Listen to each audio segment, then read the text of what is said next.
जो इज्जत शोहरत दी है वो मेरे ते कर दे वो अंदर बह के कर उतार रहे ने कि साडे ते भी वही कर दे जेड़ा हम सब ते कर दे।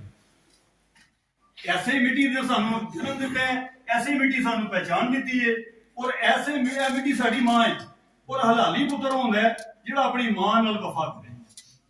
कदी वो पुत्र हलाली नहीं कहलांदा कि जेड़ा मां नाल बेवफाई करे।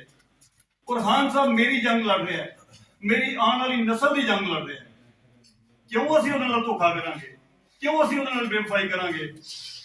मैं तमाम दोस्तों को दावत फिक्र देना कि जो करंट सिचुएशन चल रही है तुसीं देख रहे हो कि अलीमा आपा नाल की होया। साडे दोस्त सारे मौजूद सन, मैं उस मंगल नहीं जा सकिया, हालांकि असीं कंटिन्यूअर मंगल जाने हैं, बराबर साडी गड्डी जांदी यार मंगल नूं, मैं नहीं पहुंच सकिया किसी वजह तो।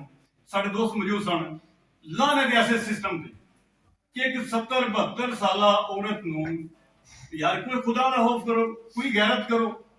वो खान साहब का मामला है ना, जो जजा सजाए खान साहब वास्ते ना, तुहाडे कहने के मुताबिक उस बंदे जुर्म कर रहा है तो खान साहब का मसला है, ओदी 72 साला भैन का मसला तो नहीं। और केड़ा कानून है, केड़ा इखलाक है जिहड़ा कि एक हकीकी रिश्ते नूं, खूनी रिश्ते नूं कि सकियां भैणां नूं मुलाकात तो रोक रहा। वजह की कि खान साहब का अगर पैगाम बाहर आवेगा तो ये लोग खान साहब का पैगाम सुन के उन्हें फॉलो करेंगे, जबकि ऐसी की लोड़ नहीं है ना लोगों को। ਇਹ ਲੋਕ ਹੱਦਾਂ ਕ੍ਰਾਸ ਕਰ ਚੁੱਕੇ ਨੇ। ਇਹ ਲੋਕਾਂ ਦੇ ਦਿਲ ਦੇ ਵਿੱਚ ਹਾਨ ਇੰਜ ਵੜ ਗਿਆ ਜਿਵੇਂ ਆਕਸੀਜਨ ਅਸੀਂ ਸਾਹ ਲੈਂਦੇ ਆ ਨਾ, ਇਹਨਾਂ ਲੋਕਾਂ ਦੇ ਦਿਲ ਦੀ ਡੋਰੀ ਜਿਹੜੀ ਖਾਨ ਸਾਹਿਬ ਨਾਲ ਇਸ ਤਰ੍ਹਾਂ ਹੈ।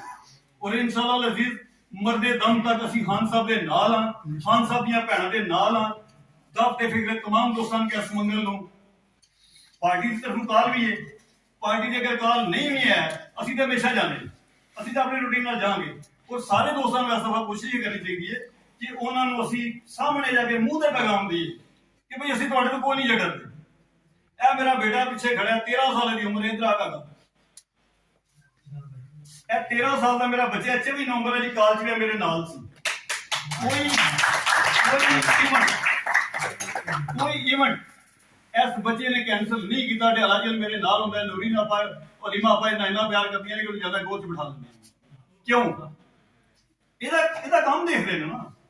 मैं कहना कि अगर खुदा न हासा मैं इन्हां किदां दे हथों मारिया जाऊं, खुदा न हासा मेरी जिंदगी खत्म हो जाए ना खंजीरां दे हथों, मेरे बेटे ते मेरा कर्ज होवेगा। दो मेरे इहदे तो निक्के ने, बड़ा मेरा यही, दो इस तो छोटे ने।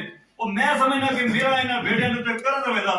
अगर ये खान साहब नाल बेवफाई करन, मैं इन्हां नूं दोवां जाना नहीं बख्शांगा। असीं किसी भी किस्म दी कुर्बानी तो दरेग नहीं करांगे। औलाद, माल, दौलत, अपना वक्त, हर चीज असीं खान साहब दे सिर तो कुर्बान करनी है।